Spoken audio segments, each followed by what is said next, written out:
we're now going to have a product review stroke tutorial on Mr.Surfacer's fillers. Now this filler is a paintable filler. So what this means is normally when we kind of fill, you might kind of know like green putty. This is more of kind of like a thicker kind of putty for doing sort of mediocre kind of gaps. But the beauty of the Mr.Surfacer fillers is that what it does, it kind of finishes off those really tiny kind of little seam lines, really tiny little gaps to get them filled in, as well as kind of sorting out those gaps that are like a 45 degree, a 90 degree angle or something like that. So what we have three different types, different thicknesses. So going from the thickest, we've got like a 500 grade here to 1000 to 1200, which gets really nice and thin.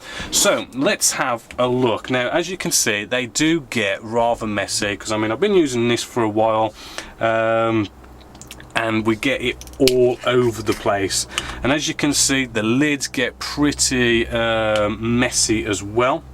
So what I like to do is I mean, you want to give it a shake before you open this up, which I did already off camera, and we just open up our lid, and then I like to just try and scrape off whatever is on the top there, and then just so we don't mess up all our mat, I like to put it on top of the lid.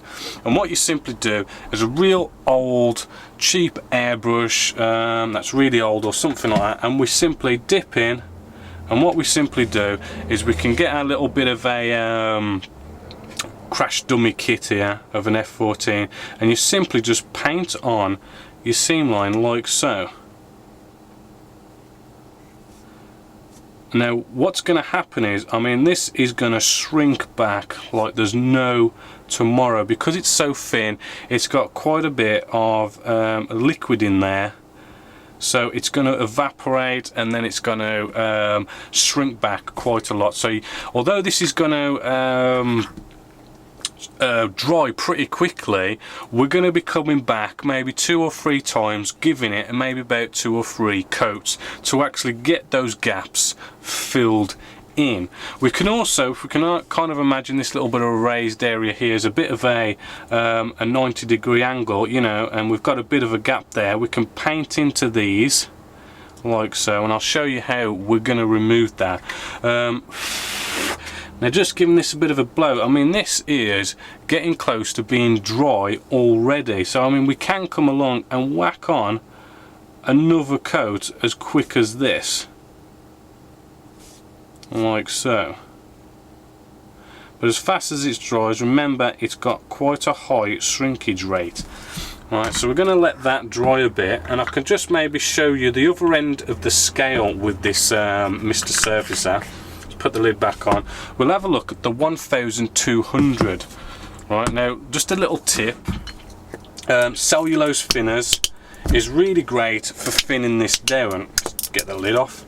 Right, so getting a bit of so dipping in our paintbrush, we can then clean up our paintbrush so that next time we come to use Mr.Surfacer, our paintbrush hasn't been completely destroyed by dried up filler on the paintbrush, because it will ruin your paintbrushes pretty damn quick. So 1200 grade, right, we'll take the lid off, wipe off whatever's on the lid like so, and then put that on top of our lid nice and clean. And what you'll probably notice is it's going to be a hell of a lot thinner. Right, I mean that is literally dripping off the paintbrush, hopefully, as you can see, where it wouldn't really do that with the 500. And then what we can do is we can then paint this on top. So you put your thick filler into your gap, and then as we kind of get the gap slowly filled, we can kind of work our way through the different grades. So if you were to put 3 coats on, you could go 500, 1000, then 1200, and that should get that all nicely filled in. And we're talking little gaps here, we're not talking big gaps, because it just can't handle filling massive gaps. Right, it is just finishing off and getting those real nice perfect seam lines. So I'm just going to let this dry a bit before I show you the next bit. So our Mr.Surfacer filler is now basically dried. Now I don't want to go off and show you sanding this, because I mean sanding is basic sanding for any kind of filler we would use for getting rid of seam lines.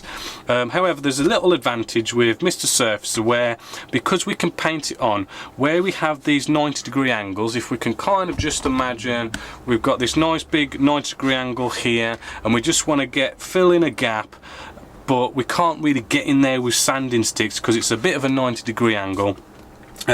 What we can do with the Mr.Surfacer is rehydrate the filler, and to do this we can use cellulose thinners, we could use Mr. Colour leveling thinners, and what we do, cotton wool bud, and we simply rehydrate. I'm just using cellulose thinners for this, but what you basically do is you rub at it, and as you can see it rehydrates that cellulose thinners just like so.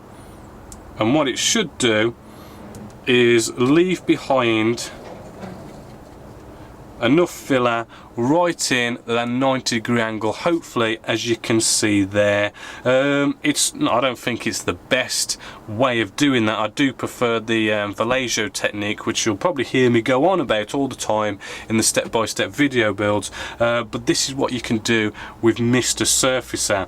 Now the Mr.Surfacer costs around about £5.50. You kind of can get it from the Far East, but there are quite a few online stores that are now actually selling these free products, so you can kind of get hold of them quite easy now.